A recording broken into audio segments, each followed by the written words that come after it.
Man, that's some pretty stuff, huh? Bruce Coburn. It's one of my favorites for obvious reasons. Just kind of kicking it here in the yard.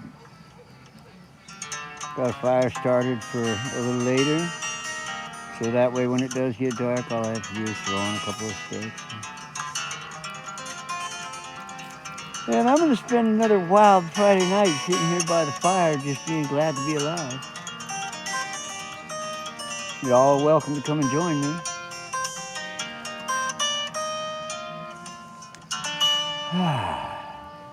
Now this here has been another minute you will never get back. Peace.